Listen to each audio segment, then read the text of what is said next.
Hello everyone, कैसे हो आप सब लोग। आई होप कि आप सभी बहुत अच्छे होंगे। आज की वीडियो में हम लोग बात करेंगे अपने diffusion principle in biological system के बारे में। अब देखो, एग्जाम पॉइंट ऑफ व्यू से भी ये टॉपिक हमारा बहुत ज़्यादा इंपॉर्टेंट हो जाता है, क्योंकि यहाँ से हमें सेपरेटली क्वेश्चन जो है 7 नंबर या 10 नंबर या फिर 5 नंबर में देखने को मिलता है। और अगर हम लोग यहाँ पे नॉलेज पॉइंट ऑफ व्यू से बात करें तो भी ये टॉपिक हमारा काफ़ी ज़्यादा इंपॉर्टेंट है। इसके अंदर हम लोग को कुछ लॉस के बारे में पढ़ने हैं जो कि काफ़ी कंफ्यूजिंग भी होते हैं, तो उनको हम लोग काफ़ी डिटेल में देखेंगे। और बाकी आई थिंक आप लोगों ने डिफ्यूज़न का नाम तो ज़रूर सुन रखा होगा। इसको हम लोगों ने अपने फर्स्ट सेमेस्टर के एचईपी में ट्रांसपोर्ट अक्रॉस सेल मेम्ब्रेन में देखा था। तो बस वही चीज़ हमें दोबारा से देखनी है, थोड़ा सा वहाँ से कॉन्सेप्ट लेना है, थोड़ा सा कुछ नया आप लोग को देखने को मिलेगा। बाकी टॉपिक हमारा बहुत ही सिंपल सा है और आप लोग कॉपी और पेन लेके बैठ जाइए और हम लोग अपना आज का वीडियो स्टार्ट करते हैं। बात करें हम लोग यहाँ पे डिफ्यूजन के बारे में। तो देखो, यहाँ पे इसको समझने से पहले हम लोग थोड़ा सा एक चीज़ समझते हैं। अच्छा देखो, मान लो यहाँ पे हम लोगों ने कोई कंटेनर लिया, जैसे ये हमारा मान लो कोई क्लोज्ड कंटेनर है, चारों तरफ से बंद है, और इस कंटेनर के बीच में हम लोगों ने एक सेमी परमिएबल वॉल लगा दी। ठीक है, जैसे ये जो ब्लैक कलर से दिख रही है ये हमारी वॉल है, जो कि बीच बीच से हमारी परमिएबल है, यानी देखो यहाँ से हमारा जो है सॉल्यूट या फिर जो भी हमारा सॉल्यूशन है वो पास हो सकता है एक साइड से दूसरे साइड। तो सिंपली हम लोगों ने किया क्या, ध्यान से समझना। हम लोगों ने एक कंटेनर लिया, इसको हम लोगों ने 2 पार्ट में डिवाइड कर दिया। पहला पार्ट हमारा ये हो गया, दूसरा पार्ट हमारा ये हो गया, और इन दोनों पार्ट के बीच बीच में हम लोगों ने एक सेमी परमिएबल वॉल लगा दी, यानी कि जिसमें बीच बीच में थोड़ी सी वॉल है और थोड़ा सा स्पेस भी है इधर उधर जाने के लिए। अब यहाँ पे देखो होगा क्या, हम लोगों ने मान लो यहाँ पे कुछ अपना एक सॉल्यूशन लिया, और जो हमारा सॉल्यूशन है अगर उसमें हम लोग जो सॉल्यूट की बात करें तो जो हमारा मतलब कंटेनर की पार्ट 1 है वहाँ पे हमारे सॉल्यूट मॉलिक्यूल्स बहुत ज़्यादा हैं, जैसे कि आप लोग यहाँ पे देख रहे हो, यहाँ पे हमारे बहुत ज़्यादा से सॉल्यूट मॉलिक्यूल्स आपको दिख रहे हैं। और जो हमारा पार्ट 2 है, ठीक है, कंटेनर का, वहाँ पे हमारे सॉल्यूट मॉलिक्यूल्स थोड़े से कम हैं। लेकिन यहाँ पे देखो क्या है, हमारा जो स्पेस है, ठीक है, तो यहाँ से पार्टिकल्स हमारे इधर उधर पास हो सकते हैं। तो देखो सिंपल सी बात करें तो जिधर ज़्यादा है उधर हम लोग क्या बोलेंगे, हाई कंसेंट्रेशन, है ना, और जिधर हमारा लो है उधर हम लोग बोल देंगे लो कंसेंट्रेशन। तो अब देखो यहाँ पे थोड़ी देर बाद होगा क्या, अच्छा आप ही बताओ थोड़ी देर बाद क्या होगा। थोड़ी देर बाद यही तो होगा कि ये जिधर हमारा ज़्यादा है, ठीक है, उधर से क्या होगा, जो हमारे सॉल्यूट मॉलिक्यूल्स हैं वो इधर उधर ट्रांसफ़र होके हमारा कुछ देर बाद क्या होगा, दोनों तरफ बराबर हो जाएंगे। देखो मान लो अगर ये वॉल हमारी पूरी तरीके से फिल होती, ठीक है, अगर हमारा कुछ ट्रांसफ़र हो ही ना पाता तब तो कोई बात नहीं थी, तब तो जिधर जितने मॉलिक्यूल्स इधर हैं उतने मॉलिक्यूल्स इधर रहते, ठीक है। लेकिन जब हमारा ये परमिएबल है, इधर उधर जा सकते हैं, तो होगा क्या, थोड़ी देर बाद यहाँ से यहाँ पास हो जाएंगे और दोनों साइड हमारे बराबर हो जाएंगे, यानी हम लोग कह सकते हैं कि हमारा एक डायनामिक इक्विलिब्रियम अचीव हो जाएगा। तो यहाँ पे देखो जो हमारा फिनोमेना यहाँ पे लग रहा है, बस उसी को हम लोग सिंपली डिफ्यूजन बोलते हैं। यानी डिफ्यूजन का सिंपल सा मतलब है हमारे सॉल्यूट मॉलिक्यूल्स का हाई कंसेंट्रेशन से लो कंसेंट्रेशन की तरफ जो मूवमेंट होती है उसी को हम लोग यहाँ पे सिंपली डिफ्यूजन बोलते हैं। तो समझ गए ना डिफ्यूजन क्या होता है। Diffusion is the movement of solute molecules from the region of high concentration, ठीक है, to the region of low concentration. This is simply called diffusion. तो डिफ्यूजन का सिंपल सा मतलब बस इतना सा है। तो अगर हम लोग इसकी डेफिनेशन को देखें, diffusion is simply defined as a physical process that refers to the net movement of molecules from a region of high concentration to the region of low concentration under the influence of concentration gradient। अब देखो यहाँ पे कुछ चीज़ें हम लोग देखें तो सबसे पहली बात यहाँ पे बता रहा है कि हाई कंसेंट्रेशन से लो की तरफ मूवमेंट होगी, तो वो तो हम लोगों ने देखा ही। और यहाँ पे देखो under the influence of concentration gradient, यानी ये जो हमारी मूवमेंट है ये हो क्यों रही है, हो इसलिए रही है क्योंकि यहाँ पे हमें देखने को मिल रहा है कंसेंट्रेशन ग्रेडियंट। तो कंसेंट्रेशन ग्रेडियंट का कुछ नहीं, बहुत ही सिंपल सा मतलब है, ये जो हमारी 2 कंसेंट्रेशन की डिफरेंस होती है, जैसे यहाँ पे कंसेंट्रेशन ज़्यादा है यहाँ पे कम है, तो यहाँ पे इन दोनों का जो भी हमारा डिफरेंस है विद रिस्पेक्ट टू यहाँ पे पोजीशन, उसी को हम लोग यहाँ पे सिंपली कंसेंट्रेशन ग्रेडियंट बोलते हैं, ठीक है। तो देखो अगर ये डिफरेंस है तभी तो मूवमेंट होगा। जैसे यहाँ बात करें तो यहाँ पे क्या हमारा जो है कोई मूवमेंट होगा, देखो अगर जनरली बात करें तो मूवमेंट तो हमारा यहाँ भी होगा, लेकिन ये इक्विलिब्रियम में अचीव हो चुके हैं, ठीक है। तो जनरली एक अगर हम लोग ऊपर से देखेंगे तो हम लोग को ऐसा ही लगेगा कि यहाँ पे कोई मूवमेंट नहीं हो रहा है। और यहाँ पे देखो एक चीज़ और है कि नेट मूवमेंट, ठीक है, इस चीज़ को बहुत ध्यान से समझना। देखो यहाँ पे हमारा जो डिफ्यूजन है उसमें हमारा जो सॉल्यूट का नेट मूवमेंट है हम लोग उसकी बात करते हैं। देखो इस चीज़ को थोड़ा सा समझना, डीप कॉन्सेप्ट है कि देखो जो मूवमेंट है ना वो हमारा इन मॉलिक्यूल्स का इधर से इधर भी होगा, ठीक है। ऐसा नहीं है कि मूवमेंट हमारा सिर्फ इधर से इधर होगा, क्योंकि देखो ये जो हमारे मॉलिक्यूल्स होते हैं ना, इनके पास होती है काइनेटिक एनर्जी, तो ये यहाँ पे इधर उधर रैंडम मोशन किया करते हैं। तो भाई देखो ये मॉलिक्यूल्स इधर भी जाएंगे, ये मॉलिक्यूल्स इधर भी जाएंगे, लेकिन नेट मूवमेंट की बात करें, यानी सबसे ज़्यादा जो मूवमेंट हमारा होगा वो हमारा इधर से इधर की तरफ ही होगा। तो नेट मूवमेंट हमारा कहाँ से होगा, हाई कंसेंट्रेशन से लो कंसेंट्रेशन की तरफ। लेकिन अगर कोई आपसे बोले क्या मूवमेंट हमारा सिर्फ और सिर्फ हाई से लो होगा, तो वो चीज़ गलत है। देखो मूवमेंट हमारा लो से हाई भी होगा, हाई से लो भी होगा, लेकिन नेट हमारा हाई से लो होगा, क्योंकि देखो इनके पास होती है काइनेटिक एनर्जी मॉलिक्यूल्स के पास। तो भाई मॉलिक्यूल्स जैसे हमारा ये भी है, ठीक है, कोई भी मॉलिक्यूल्स हैं, तो ये मॉलिक्यूल्स कभी यहाँ जाते हैं कभी यहाँ जाते हैं, तो इनका मूवमेंट इधर उधर होता रहता है, उसकी कोई बात नहीं है। समझ रहे होगे आई होप कि आप लोग। बाकी देखो अगर हम लोग चाहें तो इसको एक और तरीके से भी डिफाइन कर सकते हैं, जैसे it can also be defined as mass transfer of individual molecules of a substance caused by random molecular motion associated with a driving force such as concentration gradient. यानी यहाँ पे देखो वही चीज़ बताई जा रही है कि हमारा मास ट्रांसफर होता है इंडिविजुअल मॉलिक्यूल्स का, यानी ये जो हमारे मॉलिक्यूल्स हैं इनका मास ट्रांसफर होता है कहाँ से कहाँ, हाई से लो। और होता क्यों है, due to random molecular motion, क्योंकि ये देखो ये जो मॉलिक्यूल्स है ना, इनके पास होता है काइनेटिक एनर्जी, तो ये रैंडमली कभी इधर कभी इधर कभी इधर कभी इधर हमारे मोशन किया करते हैं। तो इसी तरीके से ये हमारे इधर से इधर जाया करते हैं। और associated with a driving force, और ड्राइविंग फोर्स कौन सी होती है, कंसेंट्रेशन ग्रेडियंट, यानी यहाँ पे जो हमारा हाई से लो कंसेंट्रेशन का डिफरेंस होता है वही होता है, उसी की वजह से मूवमेंट होता है। तो सिंपल सी बात है, डिफ्यूजन काफ़ी सिंपल सी प्रोसेस है, बस इतना समझो हाई से लो मोमेंट।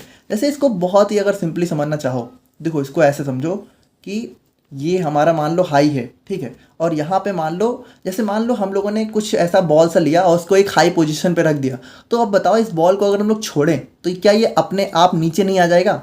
तो यहाँ पे देखो क्या हुआ, हाई से लो चला गया है ना। तो हाई से लो मोमेंट हमेशा यहाँ पे अपने आप होता रहता है, उसी को हम लोग डिफ्यूजन बोलते हैं। तो सिंपल सी बात है, आई होप कि आप लोग समझ गए होंगे। बात करें हम लोग यहाँ पे application of diffusion in pharmacy, यानी कि फार्मेसी में हमारे डिफ्यूजन की, क्योंकि देखो हम लोग पढ़ रहे हैं डिफ्यूजन इन बायोलॉजिकल सिस्टम, ठीक है, तो फार्मेसी में इसका क्या यूज है। तो देखो सबसे पहला एंड मोस्ट इंपॉर्टेंट है release of drug from doses form. देखो ये चीज़ ही सबसे इंपॉर्टेंट है। देखो डिफ्यूजन हम लोग पढ़ क्यों रहे हैं, एक्चुअल में होता क्या है, जैसे मान लो हम लोग सिंपल सी बात करें, ये हमारी एक टैबलेट है, ठीक है। जैसे टैबलेट जब हम लोग खाते हैं, ठीक है, हम लोगों ने इसको मान लो माउथ से खाया, ठीक है, और उसके बाद जब ये हमारे स्टमक में जाता है, तो अब ये स्टमक से हमारे बॉडी के बाकी रीजन्स तक कैसे पहुंचता है, जैसे जहां इसको इफेक्ट दिखाना है, जैसे जिस चीज़ के लिए हम लोगों ने टैबलेट खाई, तो वहां तक ये पहुंचेगा कैसे। देखो वहां तक ये डिफ्यूजन के थ्रू ही पहुंचता है, क्योंकि देखो अगर हम लोग बात करें तो यहाँ पर देखो हमारा जो टैबलेट है, यहाँ पे पूरी टैबलेट है, तो यहाँ पे इसका क्या हो गया, हाई कंसेंट्रेशन, सिंपल सी बात है। अब जो बॉडी में जहाँ इसको पहुँचना है वहाँ पे उसकी क्या है, वहाँ पे इस टैबलेट की स्टार्टिंग में तो हम कह सकते हैं कि जीरो कंसेंट्रेशन है, ठीक है, या फिर कह सकते हो बहुत कम है, बिल्कुल नेग्लेजिबल है। तो अब क्या होगा, हमारा जो टैबलेट का मूवमेंट है वो हमारा हाई से लो होगा, और इसी तरीके से जो हमारी टैबलेट है वो हमारी कह सकते हो कि यहाँ से पूरे बॉडी में जहाँ भी इसको जाना होगा पहुँच जाती है। तो ये क्यों होता है, ये हमारा डिफ्यूजन के थ्रू ही तो होता है, सिंपल सी बात है। और उसके बाद देखो हमारी बॉडी में और भी बहुत सारी प्रोसेस होती हैं, जैसे बॉडी में जो अल्ट्रा फिल्ट्रेशन होता है, माइक्रो फिल्ट्रेशन होता है, डायलिसिस और हीमोडायलिसिस, तो ये सारी चीज़ें भी हमारी डिफ्यूजन के प्रिंसिपल के थ्रू ही होती हैं। अब देखो ये सारे हमारे बहुत ही मतलब अलग डिटेल टॉपिक हैं, तो आप लोग बस अभी समझ लो, अब इसके अंदर हमें नहीं समझना है वरना फिर बहुत डिटेल हो जाएगा, ठीक है। और बाकी अगर हम लोग बात करें permission and distribution of drugs in living tissues, जैसे कि जो हमारे टिश्यूज होते हैं, ठीक है, तो परमिएशन मतलब क्या होता है कि इस टिश्यू को क्रॉस करना, तो इस टिश्यू को क्रॉस करना भी हमारा जो है डिफ्यूजन के थ्रू होता है, ठीक है, क्योंकि यहाँ हाई होता है यहाँ लो होता है, तो क्रॉस कर जाते हैं डिफ्यूजन के थ्रू। और उसके बाद डिस्ट्रीब्यूशन, यानी जो भी हमारा ड्रग्स जो है डिफरेंट डिफरेंट पार्ट्स में डिस्ट्रीब्यूट होता है, वो भी हमारा डिफ्यूजन के थ्रू होता है।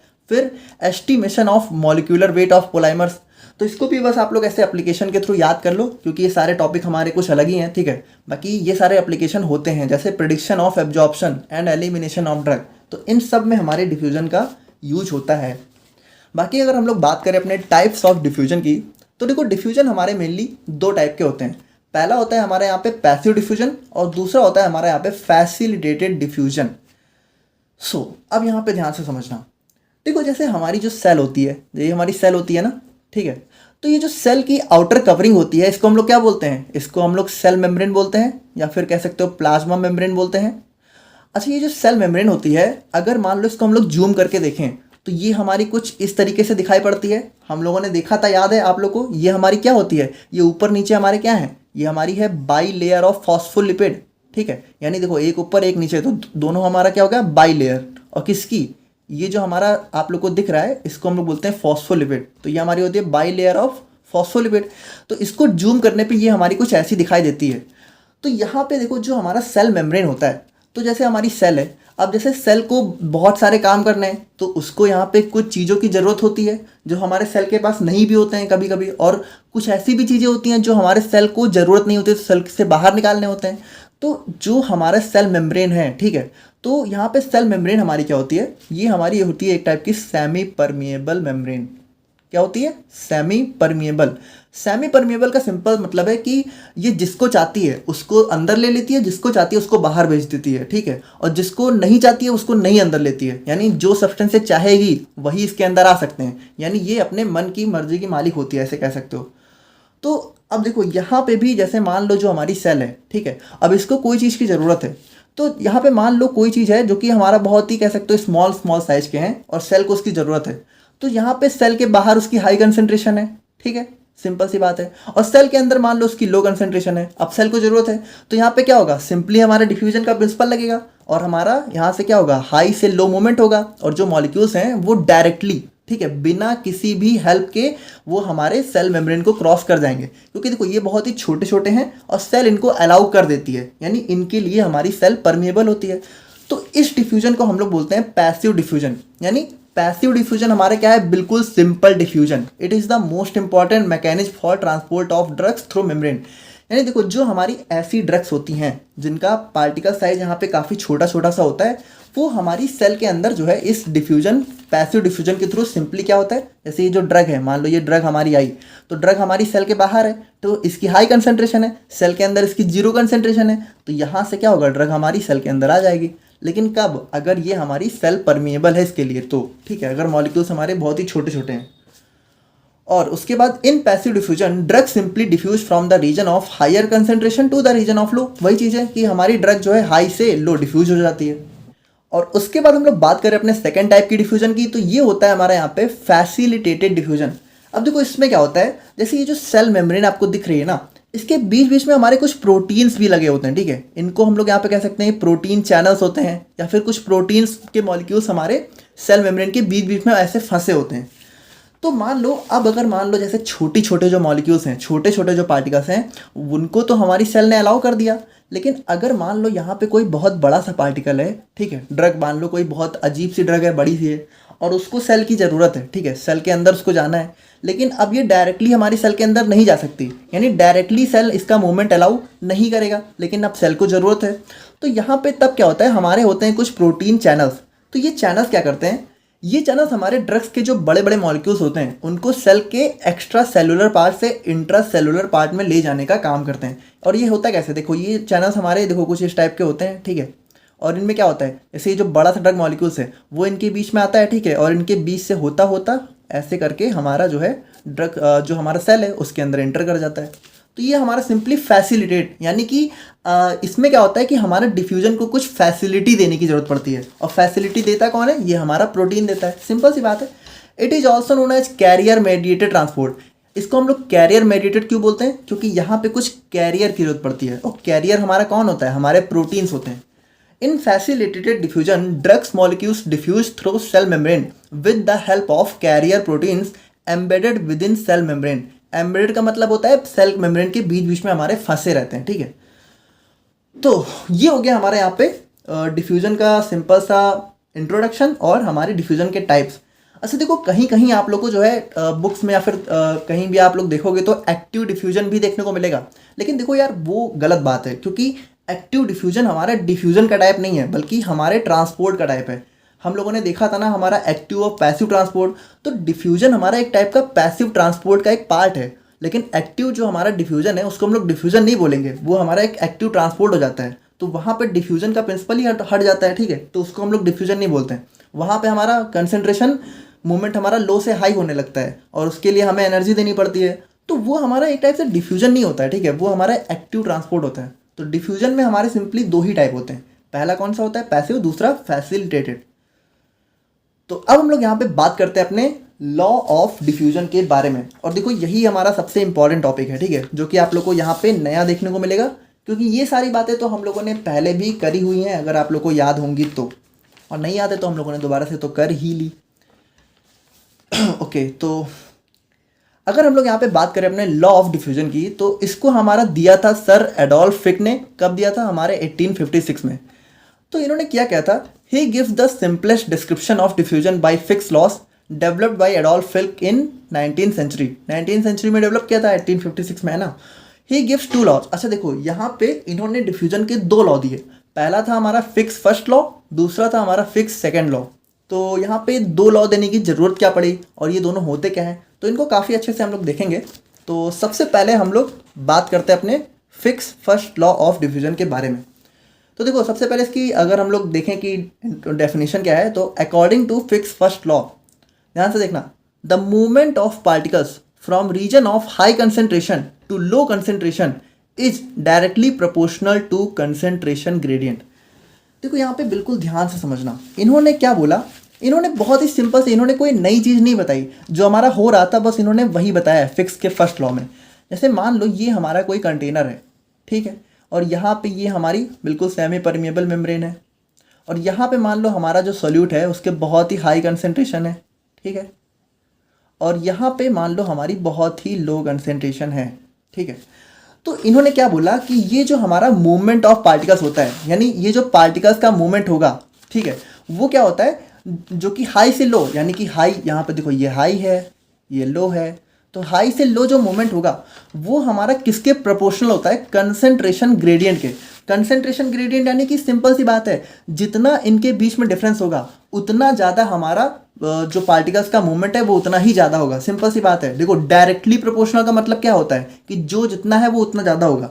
इन्होंने सिंपल सा बोला कि जो हमारा मूवमेंट है, ठीक है, यानी मूवमेंट ऑफ पार्टिकल्स, ठीक है, is directly proportional to concentration gradient, ठीक है। तो सिंपल सी बात है, जितना ज़्यादा कंसेंट्रेशन ग्रेडियंट यानी जितना ज़्यादा डिफरेंस, यानी यहाँ पे हमारे जितने ज़्यादा मॉलिक्यूल्स होंगे, समझना है ओके, यहाँ पे इसकी जितनी ज़्यादा मॉलिक्यूल्स होंगे और यहाँ पे इसके जितने कम होंगे, उसका मूवमेंट हमारा उतना ज़्यादा होगा। देखो कितनी सिंपल सी बात है, यहाँ पे जितने ज़्यादा होंगे, यहाँ पे जितने कम होंगे, तो उतना ही तो ज़्यादा मूवमेंट होगा, यानी यहाँ से यहाँ उतने ज़्यादा ही ट्रांसफर होंगे, और तभी तो एट लास्ट में जाके हमारा इक्विलिब्रियम अचीव होगा, ठीक है। यानी यहाँ पे फिर एट लास्ट में जाके ये दोनों बराबर हो जाएंगे। तो वही बात है, कुछ नया तो था नहीं यहाँ पे।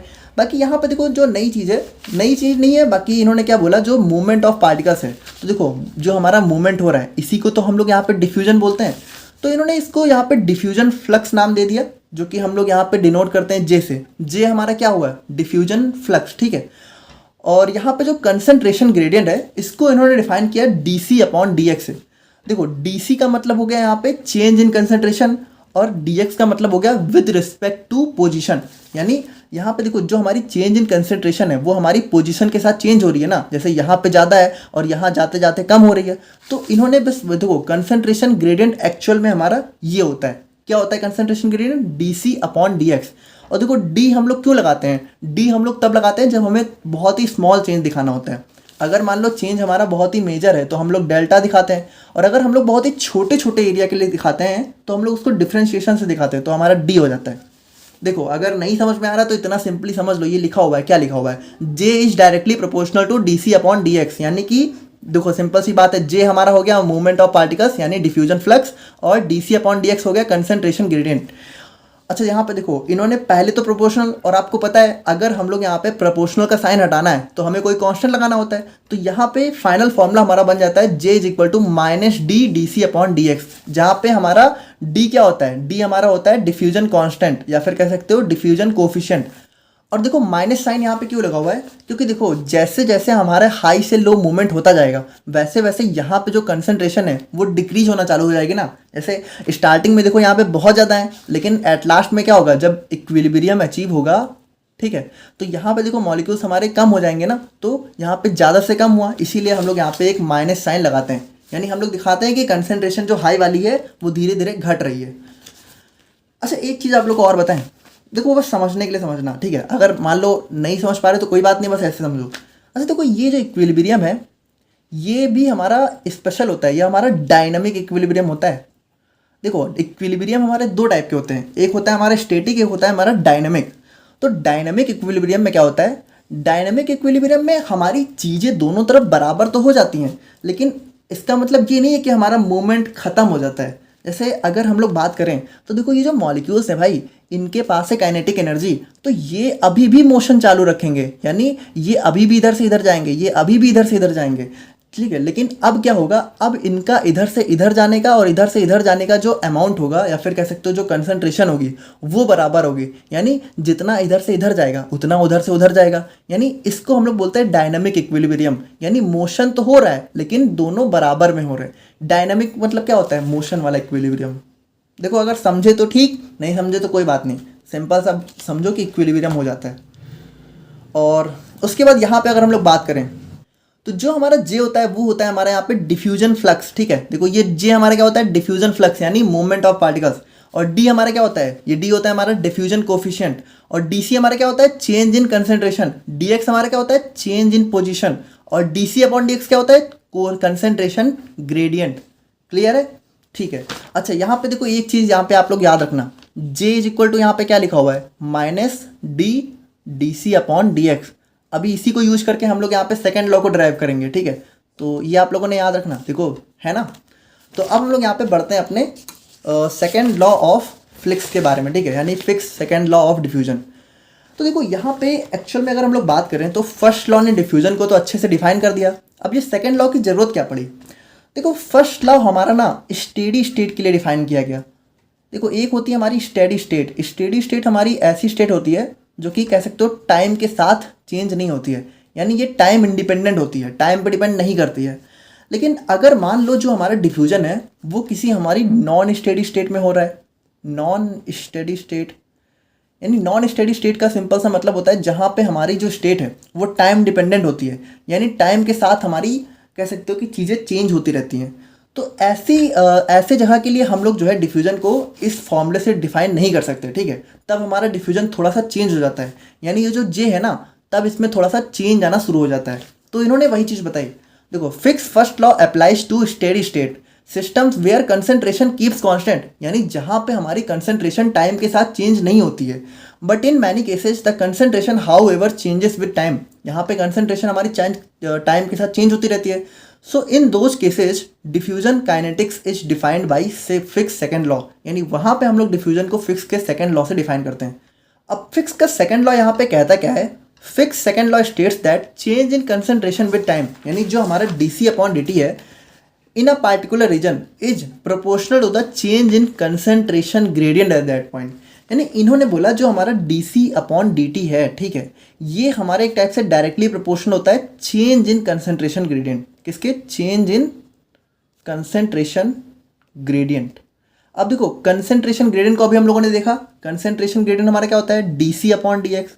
लेकिन देखो यहाँ पे ध्यान से समझना, इन्होंने ये नहीं बोला कि हमारा डायरेक्टली प्रोपोर्शनल होता है कंसंट्रेशन ग्रेडियंट के, इन्होंने बोला चेंज इन कंसंट्रेशन ग्रेडियंट। अब देखो कंसंट्रेशन ग्रेडियंट में चेंज क्यों आता है, मूवमेंट ऑफ पार्टिकल्स की वजह से तो आता है, यानी जो हमारा पार्टिकल्स हमारे हाई से लो जा रहे हैं उसी की वजह से तो कंसंट्रेशन ग्रेडियंट में चेंज आता है। तो अब यहाँ पे देखो जो हमारा मूवमेंट ऑफ पार्टिकल्स है वो हमारा क्या था, वो हमारा जे था, जे हमारा डिफ्यूजन फ्लक्स वही तो था। तो यहाँ पे इस D C upon D T को हम लोग यहाँ पे ऐसे लिख सकते हैं, D C upon D T is equal to minus, ठीक है, D J upon D X. यानी अब देखो जे हमारा क्या था, हमारा फ्लक्स था, तो जो हमारा चेंज इन फ्लक्स है upon with respect to X, यानी विद रिस्पेक्ट टू पोजिशन, वो हमारा हो जाता है इसका फॉर्मूला, ठीक है। तो आप लोग समझ गए ना, d C upon D T is equal to minus D J upon D x. अब ध्यान से सुनना, जे इज इक्वल टू हमारा हम लोगों ने क्या निकाला था, फिक्स फर्स्ट लॉ से हम लोगों ने जे की वैल्यू यही तो निकाली थी, minus D D C upon D x, अभी मैंने यही तो लिखा था। तो अब यहाँ पे देखो सेकंड लॉ क्या कह रहा है, सेकंड लॉ को लिखते हैं, इसको थोड़ा सा हम लोग डिराइव करते हैं, D C upon D T is equal to minus D J upon D x. तो फिक्स का सेकंड लॉ हमारा ये कह रहा है। अब देखो इस जे की अगर हम लोग वैल्यू करें तो जे हमारा ये है, ठीक है, तो जे हमारा हो गया minus D D C upon D x. अच्छा इस जे को अगर हम लोग यहाँ पे डिफ्रेंशिएट कर दें विद रिस्पेक्ट टू एक्स तो हमारा हो जाएगा, देखो डिफ्रेंशिएशन हमारा होता है थोड़ा सा, बाकी इसमें हम लोग को डिफ्रेंशिएशन नहीं पढ़ना है, ऐसे समझ लो। डिफ्रेंशिएशन का मतलब होता है D J upon D x, ठीक है, ऐसे लिखते हैं। और इसी को अब देखो डिफ्रेंशिएशन में जो हमारा कांस्टेंट होता है वो बाहर आ जाता है, तो माइनस भी कांस्टेंट डी भी कांस्टेंट, तो ये बाहर आ गए। अब डिफ्रेंशिएशन हमारा होगा किसका, इसका। तो जब इसका देखो यहाँ पे ये ऑलरेडी एक हिसाब से डिफ्रेंशिएशन फेस में ही है, तो अब यहाँ पे हो जाएगा इसका डबल डिफ्रेंशिएशन। तो डबल डिफ्रेंशिएशन हो जाएगा हमारा D square C upon D x square, ठीक है। तो यहाँ पे देखो ये आ गई हमारी D J upon D x की वैल्यू। तो डी जे, ध्यान से देखना, D J upon D x की वैल्यू हमारी क्या आ गई, minus D square C upon D x square, ठीक है। देखो इतना क्लियर है ना। देखो थोड़ा सा ध्यान से समझो, कंसंट्रेट करो तभी समझ में आएगा। तो देखो D J upon D x की वैल्यू हम लोगों ने ये निकाली, और देखो यहाँ पे क्या बोल रहा है, D C upon D T is equal to minus D J upon D X, और D J upon D x की वैल्यू हम लोगों ने ये निकाली। तो इसको हम लोग यहाँ पे पुट कर सकते हैं। तो अगर इसको हम लोग यहाँ पे पुट करें, ध्यान से देखना, d C upon D x is equal to हमारा क्या था, minus D J upon D x. देखो ये यही चीज़ लिखी हुई है। अब यहाँ पे हम लोग इस d J upon D x की ये वैल्यू पुट करते हैं, तो d C upon D x is equal to minus, और देखो यहाँ पे ये माइनस को बाहर रखो, अब इस d J upon D x की वैल्यू ये है, तो यहाँ पे आ जाएगा फिर से minus D square C upon D x square. देखो ये हम लोगों ने यहाँ से D J upon D x की वैल्यू रखी, ठीक है, और यहाँ पे भी एक माइनस था तो माइनस को बाहर कर लिया। अब देखो माइनस माइनस क्या हो जाएगा, प्लस हो जाएगा। तो हमारी d C upon D x की फाइनल वैल्यू क्या निकल के आ जाएगी, d square C upon D x square. और देखो ये हमारे यहाँ पे लिखा हुआ है। तो बुक में हमें जो है कुछ इस तरीके से देखने को मिलता है, और आप लोग यहाँ पे कंफ्यूज हो जाते हो कि ये वैल्यू हमारी इसमें कैसे बदल गई। तो ये कुछ हमारी इस तरीके से बदलती है, ठीक है, यानी इसका डिफरेंशिएशन हम लोग कर देते हैं। तो थोड़ा सा देखो, अगर नहीं समझ में आया तो थोड़ा सा कंसंट्रेट करके देखो, और अगर मान लो फिर भी नहीं समझ में आ रहा है तो कोई बात नहीं, इसको ऐसे याद कर लो, D C upon D T, मतलब बस ये फाइनल वैल्यू याद कर लो, ठीक है। यानी जो हमारा सेकंड लॉ है इसमें आप लोग को ये वाली वैल्यू याद कर लेनी है। इसमें जो हमारा D C upon D T है वो होता है हमारा यहाँ पे change in concentration with time, और जो हमारा डी है वो हमारा वही डिफ्यूजन कोफिशिएंट होता है, और डी स्क्वायर सी और डी एक्स स्क्वायर होता है हमारे यहाँ पे second derivative of D C upon D X, यानी D C upon D X का डबल डिफ्रेंशिएशन जो हम लोग करते हैं तो हमारा यहाँ पे ये आता है।